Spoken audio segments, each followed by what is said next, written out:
जय श्री कृष्ण। आप सभी का स्वागत है एक बार फिर से गुड वाइब चैनल पर। हम अपनी यात्रा को जारी रख रहे हैं भगवद गीता के इस अध्याय 2 की सफर में। अब तक हमने आत्मा की अमरता और शरीर की नश्वरता के बारे में गहराई से समझा है। आज हम आगे बढ़ेंगे श्लोक 28 से लेकर श्लोक 30 तक, जहाँ भगवान श्री कृष्ण आत्मा के अनादि, अनंत और अमर स्वरूप को और भी स्पष्ट करते हैं। इन श्लोकों में हमें ये सिखाया गया है कि आत्मा का कभी नाश नहीं होता, केवल शरीर आता और जाता है। तो आइए इन श्लोकों को एक एक करके समझते हैं। अध्याय 2 के श्लोक नंबर 28 में कहा गया है, अव्यक्त दीनी भूतानि व्यक्त मध्यानि भारत अव्यक्त निधानिनेव तत्र का परिदेवना। अर्थात हे भारत यानी अर्जुन, सभी प्राणी जन्म से पहले अव्यक्त यानी अदृश्य रहते हैं, मृत्यु के बाद भी अव्यक्त ही हो जाते हैं। उनका व्यक्त रूप केवल बीच के समय में ही दिखता है। तो फिर शोक करने का क्या कारण है? यहाँ भगवान श्री कृष्ण बता रहे हैं, जीव आत्मा जन्म से पहले हमें दिखाई नहीं देती, मृत्यु के बाद भी आत्मा हमें दिखाई नहीं देती। केवल बीच के जन्म काल में वो शरीर धारण करके दृश्य होती है, यानी शुरुआत और अंत अदृश्य है। बीच का जीवन यानी क्षणिक रूप से दृश्य है। फिर इस अस्थायी दृश्य रूप पर शोक क्यों किया जाए? इस श्लोक की पहली पंक्ति में कहा गया है, अव्यक्त दीनी भूतानि व्यक्त मध्यानि भारत। मतलब हे भारत यानी अर्जुन, सभी प्राणी जन्म से पहले अव्यक्त यानी अदृश्य रूप में रहते हैं और केवल बीच के समय में ही वो व्यक्त हैं, मतलब दिखाई देने योग्य होते हैं।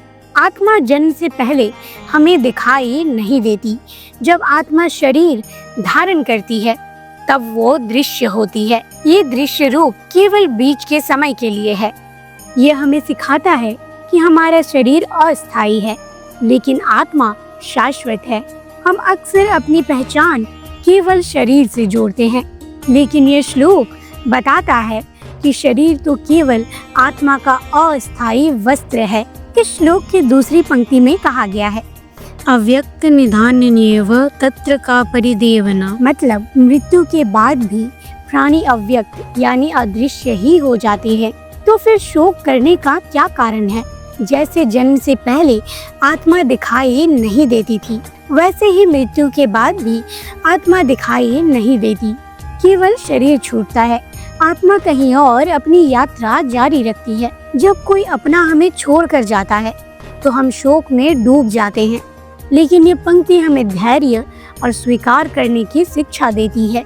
जीवन की सच्चाई यही है कि जो दिख रहा है वो अस्थायी है और आत्मा अमर है।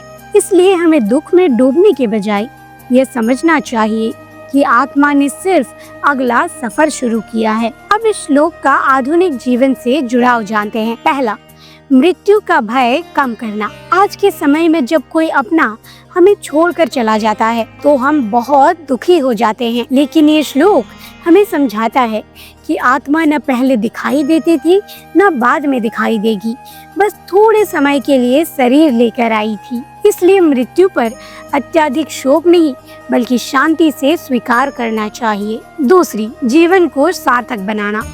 यदि जीवन केवल क्षणिक रूप से दृश्य है तो इस छोटे से समय में हमें अच्छे कर्म, प्रेम और सेवा में जीवन लगाना चाहिए। तीसरा, अटैचमेंट कम करना यानी कि मोह कम करना। हम अपने संबंधियों, वस्तुओं और शरीर से बहुत अधिक आसक्त हो जाते हैं, लेकिन ये सब अस्थायी है। जब हम ये समझ लेते हैं कि सब कुछ आने या जाने वाला है तो मोह कम हो जाता है और जीवन हल्का महसूस होता है। अब आइए जानते हैं अध्याय 2 के श्लोक नंबर 29 को। अध्याय 2 के श्लोक नंबर 29 में कहा गया है, आश्चर्यवत् पश्यति कश्चिदेन आश्चर्यवद् वदति तथैव चान्यः आश्चर्यवच् चैनं अन्यः शृणोति श्रुत्वा प्येनं वेद न चैव कश्चित्। अर्थात भगवान श्री कृष्ण कहते हैं, कोई साधक आत्मा को आश्चर्य की तरह देखता है, कोई उसे आश्चर्य की तरह बताता है, कोई उसे आश्चर्य की तरह सुनता है और बहुतों को सुनने पर भी उसका असली ज्ञान नहीं हो पाता।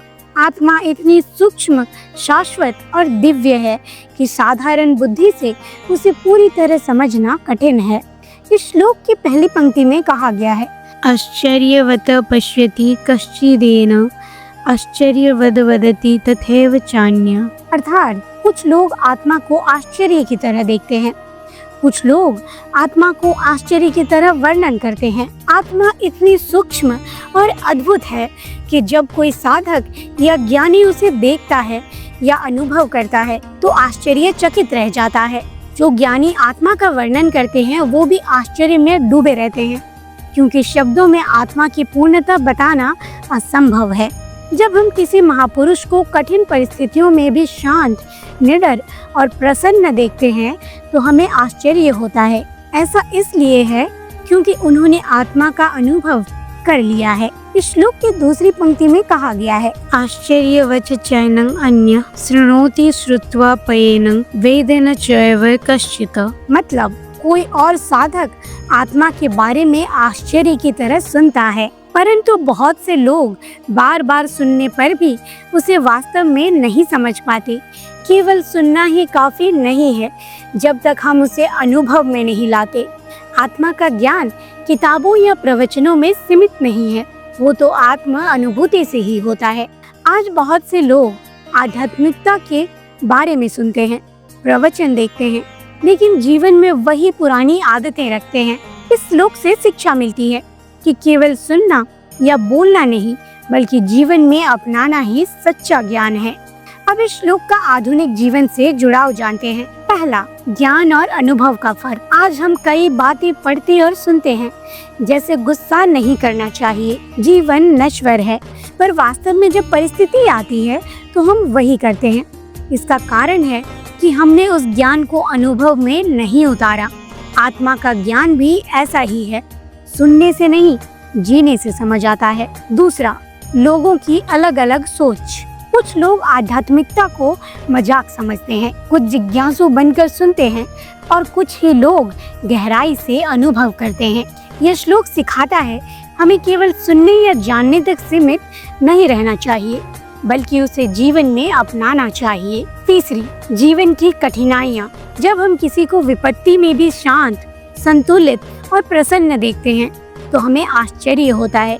ये केवल आत्म ज्ञान से संभव है। अब आइए अध्याय 2 के श्लोक नंबर 30 को जानते हैं। अध्याय 2 के श्लोक नंबर 30 में कहा गया है, देहि नित्यं अवोध्योयं देहे सर्वस्य भारत तस्मात् सर्वाणि भूतानि न त्वं सोचितुम अर्हसि। अर्थात, हे भारत यानी अर्जुन, ये आत्मा जो शरीर में रहती है वो सदा अवध्य यानी जिसे कोई मार नहीं सकता है, इसलिए किसी भी प्राणी के लिए तुझे शोक करना उचित नहीं है। इस श्लोक के पहले पंक्ति में कहा गया है, देहि नित्यं अवोध्योयं देहे सर्वस्य भारत।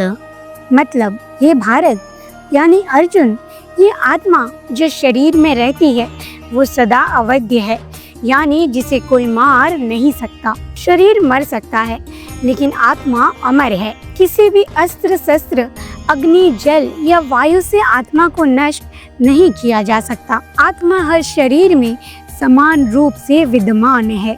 आज हम अपनी पहचान केवल शरीर और रूप रंग से जोड़ लेते हैं, लेकिन ये पंक्ति हमें याद दिलाती है कि असली पहचान हमारी आत्मा है जो शाश्वत और अमर है।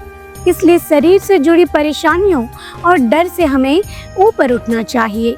इस श्लोक की दूसरी पंक्ति में कहा गया है, तस्मात् सर्वाणि भूतानि न त्वं सोचितुम अर्हसि। मतलब, इसलिए किसी भी प्राणी के लिए तुझे शोक करना नहीं चाहिए। जब आत्मा न मरती है और न नष्ट होती है तो मृत्यु पर शोक करना उचित नहीं है। शोक करना केवल हमारे अज्ञान का परिणाम है। आज जब कोई अपना हमें छोड़कर चला जाता है हम बहुत दुखी हो जाते हैं, लेकिन इस पंक्ति का संदेश है कि हमें ये समझना चाहिए कि आत्मा कहीं और अपना नया सफर शुरू कर चुकी है। शोक करने के बजाय हमें उस आत्मा के अगली यात्रा के लिए शुभकामनाएं देनी चाहिए और अपने कर्तव्य में लगे रहना चाहिए। अब आइए इस श्लोक का आधुनिक जीवन से जुड़ाव जानते हैं। पहला, शरीर की बजाय आत्मा पर विश्वास। आज हम अपने शरीर, सौंदर्य या उम्र को लेकर परेशान रहते हैं, लेकिन ये श्लोक हमें सिखाता है कि असली पहचान शरीर नहीं बल्कि आत्मा है। दूसरा, मृत्यु का डर कम करना। मृत्यु केवल शरीर का अंत है, आत्मा का नहीं। इसलिए हमें मृत्यु से डरना नहीं चाहिए, बल्कि जीवन को अच्छे कर्मों से भरना चाहिए। तीसरी, दूसरों के लिए शोक कम करना। जब कोई अपना हमें छोड़ जाता है तो हमें ये याद रखना चाहिए कि उसकी आत्मा कहीं और अपनी यात्रा जारी रख रही है। यह समझ हमें शांति देती है। चौथा, कर्तव्य पालन की प्रेरणा। जीवन में कठिनाइयों या बिछोह के बावजूद हमें अपने कार्य और जिम्मेदारियों से पीछे नहीं हटना चाहिए। तो दोस्तों, आज हमने गीता के अध्याय 2 के श्लोक नंबर 28 से लेकर श्लोक नंबर 30 को समझा। इन श्लोकों ने हमें यह सिखाया है कि आत्मा अनादि और अविनाशी है। शरीर नश्वर है, लेकिन आत्मा कभी नहीं मरती। इसलिए हमें मृत्यु से डरना नहीं चाहिए और ना ही उस पर शोक करना चाहिए, बल्कि अपने जीवन के इस छोटे से समय को अच्छे कर्मों, प्रेम और अपने कर्तव्य को निभाने में लगाना चाहिए। आशा है कि आपको ये ज्ञान जीवन में शांति और शक्ति देगा। अगर आपको ये वीडियो अच्छा लगा हो तो वीडियो को लाइक करें और कमेंट जरूर करें। और गीता के ऐसे ही गहरे ज्ञान के लिए हमारे चैनल गुड वाइब को सब्सक्राइब करना ना भूलें। मिलते हैं अगले वीडियो में। तब तक के लिए याद रखिए, आत्मा अमर है और सच्चा सुख अपने भीतर है। जय श्री कृष्णा।